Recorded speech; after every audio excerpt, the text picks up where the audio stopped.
அனைவருக்கும் வணக்கம். இன்னைக்கு ப்ரீ மார்க்கெட் அனலைஸ்ல கொடுத்த அந்த சப்போர்ட் அண்ட் ரெசிஸ்டன்ஸ் என்ன ஒர்க் ஆயிருக்காங்கிறது இந்த போஸ்ட் மார்க்கெட் ரிப்போர்ட்ல பார்க்கலாம்.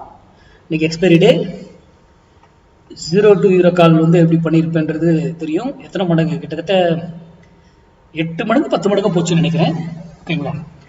ஸ்டூடெண்ட்ஸ் அந்த ரூலை ஃபாலோ பண்ணிங்கன்னா எக்ஸாக்டா நம்ம விலையில தான் எடுக்கும், நம்ம விலையில தான் புக் பண்ணணும், எந்த டைம்ல எடுக்கணும், என்ன ஸ்ட்ரைக்கை சூஸ் பண்ணணும், எப்போ எடுக்கணும், அது ரொம்ப ரொம்ப முக்கியம். ஓகேங்களா சார்? நல்லா பண்ணியிருப்பீங்கன்னு நினைக்கிறேன் ஸ்டூடெண்ட்ஸு.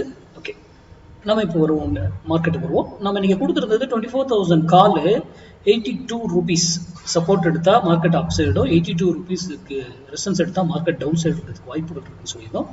இந்த ஹரிசாண்டல் லைன் தான் 82 பாருங்க, இதுக்கு கீழே தான் இருக்கு. மேலே போகிறது இதெல்லாம் சும்மா ட்ராப். நான் இந்த வீடியோவில் சொல்லியிருந்திருப்பேன், ஃபால்ஸா மேலே போகும், கீழே வரலாம், கீழே ஃபால்ஸா வரும், மேலே போகும் அப்படின்னு சொல்லியிருப்பேன். இது கீழே போச்சா மேலே வந்ததா அப்படிங்கிறது எல்லாமே மேக்ஸ்ல தான் கண்டுபிடிக்க முடியும். இது எல்லாமே ட்ராப். ஓகேங்க. அப்போ மார்க்கெட் கீழே செல்லிலே தான் இருந்துகிட்டு இருந்தது. இவரு ரெசிஸ்டன்ஸ் கீழே தான் இருந்தார். இங்க போனாலும் இதுக்கு மேல போவாதுங்கிறது ரூல். ஓகேங்களா? அப்போ ஏன் இங்க இருந்து திருப்பினாங்க அப்படிங்கிறதுக்கான விட இன்னைக்கு மார்க்கெட் போய் பாத்தீங்கன்னா தெரியும், டவுன் ஆயிரும். நான் மார்க்கெட்டை பார்க்கலையே, ஏன் நம்ம விலையில டவுன் டவுன் டவுன் டவுன், நம்ம விலையில மட்டும்தானே ஏன் ரிஜெக்ட் ஆகுது? சிந்தி மார்க்கெட்ல நீங்க ஓப்பன் அட்ரஸ் பார்க்கலாம், பிரைஸ் ஆக்ஷன் என்னென்னவோ போய் பார்க்கலாங்க.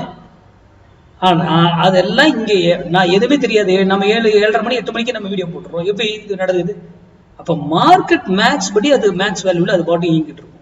நம்ம அதுல எங்க என்ட்ரி எடுக்கணும், எந்த ஸ்ட்ரைக்கை சூஸ் பண்ணணும், எப்போ என்ட்ரி எடுத்துட்டு வெளியே போயிடணும், ஃபுல்லா போய் உட்காந்து எல்லா ட்ரேடும் பண்ணிட்டு இருக்க கூடாது, எந்த டைமிங்கு, அது எல்லாமே ரொம்ப முக்கியம். அதெல்லாம் நம்ம தான் உருவாக்கிக்கணும் அந்த ரூல்ஸ் எல்லாம். அதுவும் மேக்ஸ் தான். ஓகேங்களா? நம்ம பிஃபோர் கால்குலேஷன், மார்க்கெட்டுக்கு முன்னாடியே எல்லாமே கால்குலேஷன். இந்த வீடியோவின் நோக்கமே நீங்க சிந்திப்பதற்காக மட்டுமே. சிந்தித்து செயல்படுங்க. யார் கொடுக்கறதையும் நம்பாதீங்க, இன்க்ளூடிங் மீ. நான் கொடுக்கறதையும் தான். நீங்க படித்தாராய்ந்து சரியா இருக்குன்னா பயன்படுத்துங்க. நன்றி, வணக்கம், வாழ்வு வளமுடன்.